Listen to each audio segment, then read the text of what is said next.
प्रभु मैं तेरा तेरा तेरा, तू मेरा मेरा मेरा, मैं तेरा तेरा तेरा, तू मेरा मेरा मेरा। परमात्मा के गुण समझ में आ जाए, परमात्मा की करुणा समझ में आ जाए, परमात्मा की सुहृदता समझ में आ जाए, तो उस दिन ईमानदारी से व्यक्ति अगर ईश्वर की करुणा को, ईश्वर की कृपा को, ईश्वर की सुहृदता को और उसकी करुणा निधानता को जिस दिन सही में ईमानदारी से विचार करने लगे, उस दिन परमात्मा से प्रीति हुए बिना नहीं रह सकती।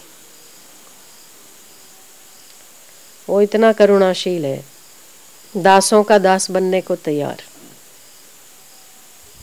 जूती छुपाने को तैयार, छछियन भरी छाछ में नाचने को तैयार, नाई बनने को तैयार, ग्वाला बनने को तैयार। कौन सा काम आपका नहीं कर सकता? हर काम करने को तैयार। केवल भक्ति प्रबल हो, अटल विश्वास हो, सब कुछ संभव है। एक जज थे कलकत्ता में, वो जब बुद्धिशाली अति बुद्धि में व्यवहार करता है ना, तो उसे एकाध अनुभव भी सोचने पर मजबूर कर देता है कि कोई तो है जो इस सृष्टि को चला रहा है। और जब उसकी खोज वो बुद्धिमान व्यक्ति करता है, तो नास्तिक जैसे कभी चिंगारी लगते खतरनाक आस्तिक हो जाता है, मित्र कभी खतरनाक शत्रु हो जाता है। ऐसे अगर अधिक कर्मों में आसक्त पुरुष अति बुद्धिमान अगर एक चिंगारी लग गई ना हृदय की, तो अति आस्तिक, अति आस्थावान हो जाता है। ऐसे एक जज थे, और जज रोज अपने समय से जाते, मुकदमे चलाते, जजमेंट देते, आ जाते, पर हमेशा सत्य के उपासक रहे। होते हैं ना लोग, भगवान को नहीं मानते हैं पर फिर भी ये सोचते हैं कि मेरे द्वारा ऐसा कोई काम ना हो जिसमें निर्दोषों की बलि चढ़ाई जाए। ऐसे भी लोग होते हैं जो केवल कर्म को महत्ता देते हैं, भगवान को महत्ता नहीं देते। तो वो भी ऐसे ही कि भगवान बाहर निकलते और वो सोचते कि मेरे द्वारा कोई ऐसा जजमेंट ना हो जिसमें निर्दोषों की बलि चढ़ जाए। मैं उस सीट पर बैठकर ऐसा कोई भी निर्णय ना लूं जिसमें कोई निर्दोष हो और उसको सजा सुना दी जाए। एक बार उन्होंने कुछ निर्णय लिया, निर्णय लेने के बाद उनके हाथ पैर बहुत कांपने लगे। उन्हें समझ नहीं आया कि क्या हुआ मेरे साथ। घर आए, पसीने पसीने छूट रहे, उन फिर भी समझ नहीं पाए क्या हुआ। बहुत शांति से बैठकर सोचा कि यार मेरे से ऐसा क्या हुआ है। तो उसे भीतर से लगा कि शायद हो सकता है कि जब मैंने निर्णय दिया तो पक्ष विपक्ष को ध्यान से नहीं सुना होगा, क्योंकि घर के भी कुछ तकलीफें थी, घर में पत्नी की भी कुछ लड़ाई थी, कुछ और भी चल रहा था। हो सकता है कि उसका इफेक्ट आया हो और मैंने पक्ष और विपक्ष को सुना नहीं और मैंने ऐसे ही निर्णय ले लिया।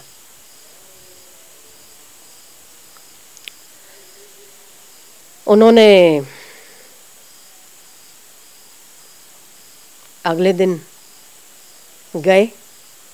वैसे कभी भी कोई भी जज एक बार फैसला दे देता है, उस पर पुनर्विचार अगर करना भी हो फिर भी वो अपने स्टेटमेंट को खुद ही खारिज नहीं करता। ये उसका स्टेटस है।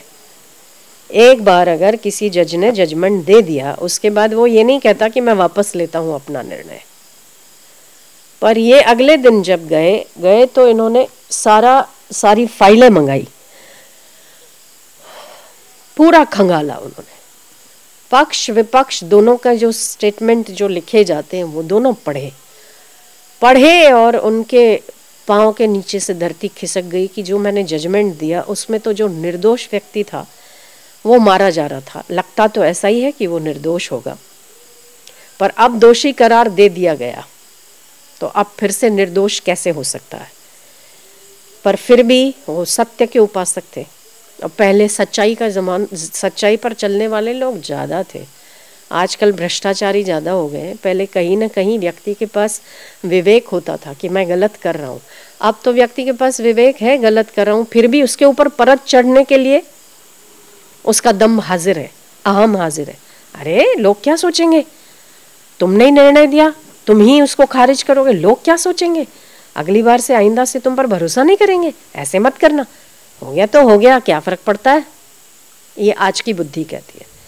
तब की बुद्धि, अगर सत्य के आप उपासक रहें, अगर आपने कभी निस्वार्थ भाव से कोई सेवा की है, अगर आपके द्वारा तन मन या धन से कभी ईमानदारी से सेवा हुई है, तो निश्चित रूप से जब आप जीवन के दो राहों पर खड़े हों, जब आप निर्णय ना कर पाते हो, तब ईश्वर किसी न किसी मार्गदर्शक के रूप में, किसी न किसी प्रेरणा के रूप में आपको सही चयन करने के लिए बाध्य करता ही है। ये आपके सत्य की उपासना या सेवा के प्रताप है। निस्वार्थ भाव से अगर हमने जीवन में भक्ति की है, सेवा की है, अगर हमने सही मायने में सत्य की उपासना की है, तो हमें ऐसे समय में मार्गदर्शन मिल ही जाता है कि हमें क्या करना चाहिए। वो बहुत शांति से बैठे और उन्होंने सोचा कि मेरे द्वारा जो निर्णय गया उसमें उस बंदे को 7 साल की सजा हो गई, जिसको नहीं होनी चाहिए थी। वो अगले दिन फिर कोर्ट रूम में आए, कहा कि जिसको सजा दी गई है उसको इस तारीख को कोर्ट में पेशी के लिए बुलाया जाए। ये फिर घर गए तो इनको प्रायश्चित से हृदय बहुत भारी हो गया कि मैंने जो किया वो सही नहीं किया, और ऐसा तो ये पहली बार मुझे हुआ है। हो सकता है कि मेरे द्वारा ऐसे कई निर्णय पहले भी आए हो, या हो सकता है मेरे द्वारा आने वाले समय में भी ऐसे कोई निर्णय आते रहे। मैं क्या करूँगा। उनके अंदर में भक्ति जग गई, हृदय कोमल तो था ही, सत्य की उपासना तो थी, और तुरंत परिवर्तित हो गई। हे भगवान, मेरे से क्या हो गया, ऐसा मेरे द्वारा नहीं होना चाहिए था। पर अब अगर मैं, बुलाया तो है मैंने, पर अगर मैं अब अपना स्टेटमेंट बदलता हूं और सजा रफा दफा करता हूं, तो मेरी इमेज और मेरा स्टेटस दोनों ही खराब होते हैं। ये कहा जाएगा कि ये आदमी को कुछ ना कुछ खिलाया पिलाया गया है, इसीलिए इन्होंने अपना स्टेटमेंट बदला है। और मैं कभी खाने वालों में से हूं नहीं। अब मेरी इज्जत की रक्षा तेरे हाथ में। ऐसा करके कृष्ण के मंदिर में चले गए। पास में कृष्ण का मंदिर था, बैठ के खूब रोए। और उनको इस नौकरी से नफरत होने लगी कि जहां मुझे झूठ बोलना पड़े, जहां मुझे बार बार ऐसे लोगों के लिए काम करना पड़े जो झूठे हों उनको बरी करना पड़े, और जो सच्चे हों उनको जेल डालना पड़े। बुद्धि हमेशा तो मनुष्य की सही काम नहीं करती है ना, इससे तो मैं इस्तीफा दे देता हूं। पर उस बंदे को छुड़ाने के बाद इस्तीफा दूंगा।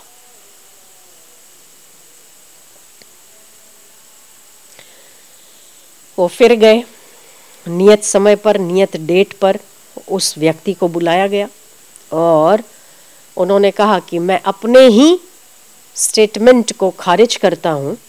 मैंने जो इस बंदे को फलाने नाम के व्यक्ति को जो मैंने सजा दी है, उसकी सजा मैं रद्द करता हूं। उसकी जगह पर जो विपक्षी हैं वो दोषी पाए जाते हैं, इसके बदले में मैं उनको 7 साल की सजा सुनाता है कोर्ट। उन्होंने अपना निर्णय लिया और उसी दिन उन्होंने इस्तीफा दिया, क्योंकि वो समझते हैं कि अगर मैंने ऐसा किया तो मेरी नौकरी पर और मेरी इमेज पर सवाल खड़े किए जाएंगे। बेहतर है कि मुझे इस्तीफा दे देना चाहिए।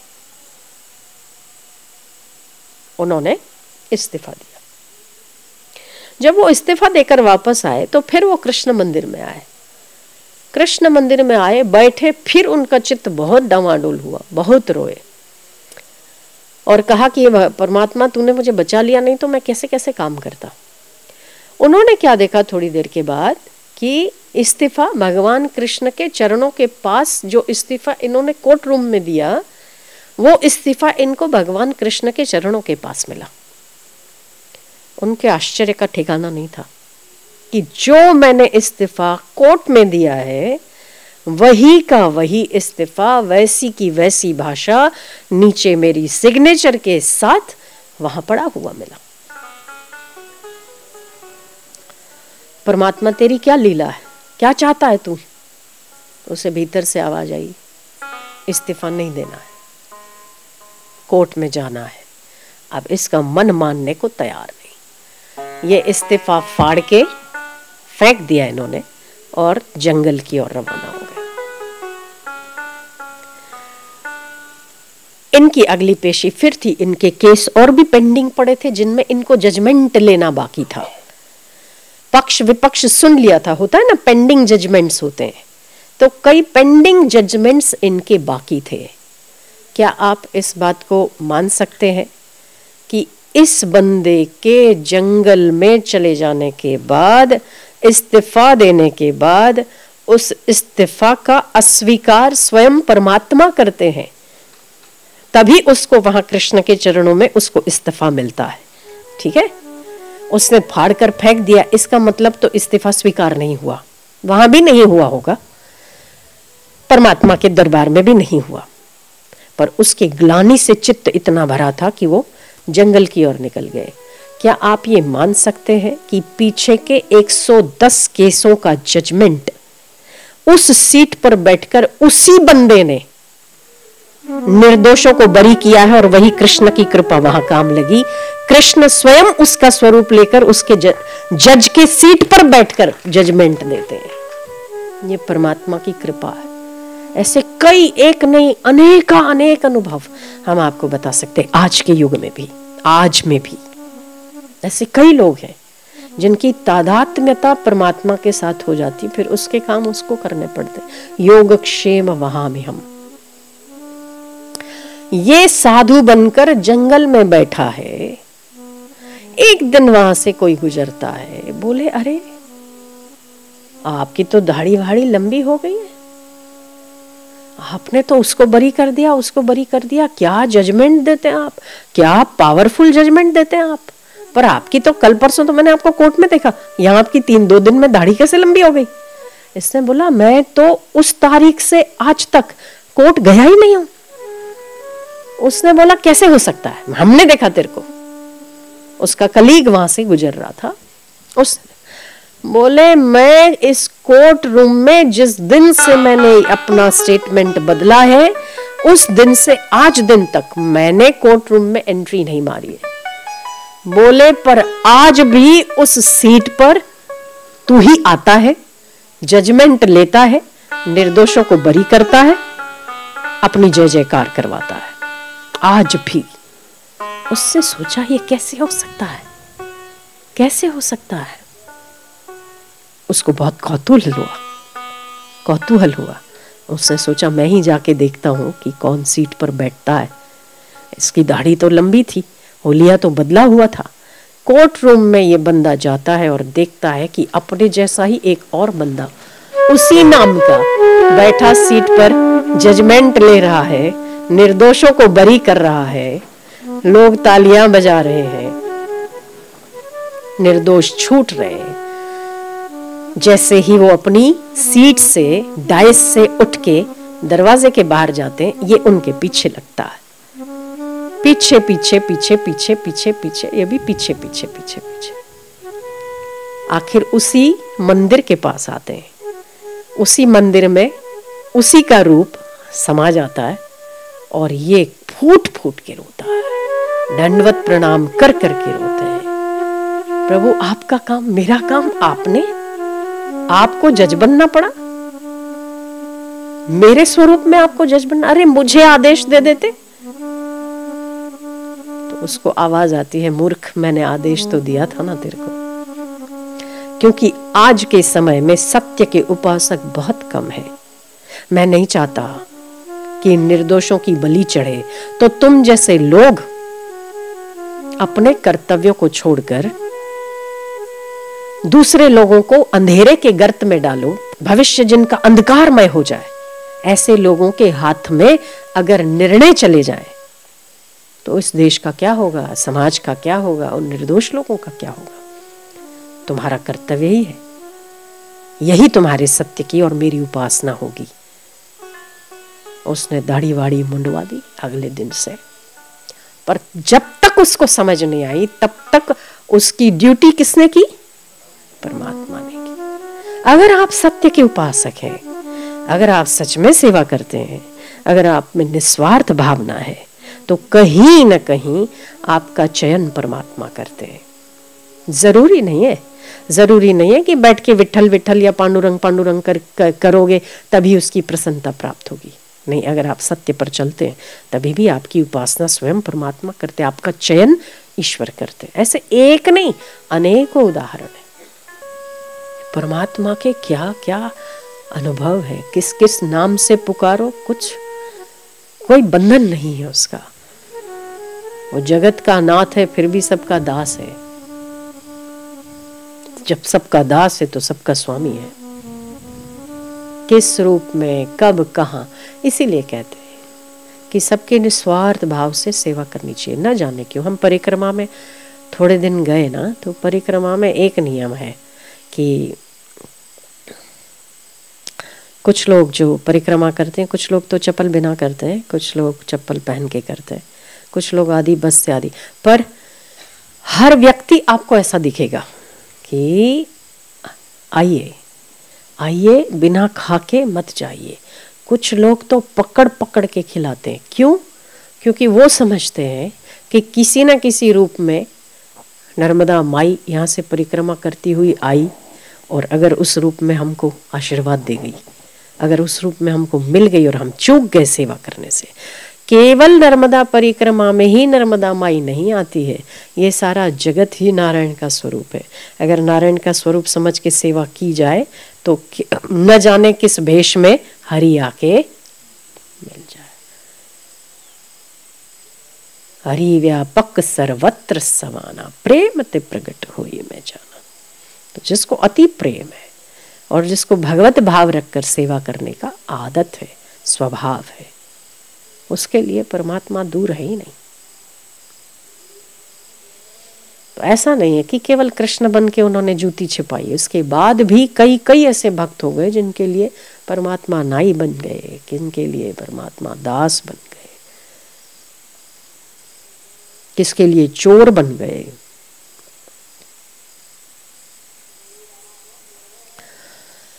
इसीलिए किसी न किसी रूप में अहम को विसर्जित कर हृदय पूर्वक परमात्मा का आवाहन करना चाहिए,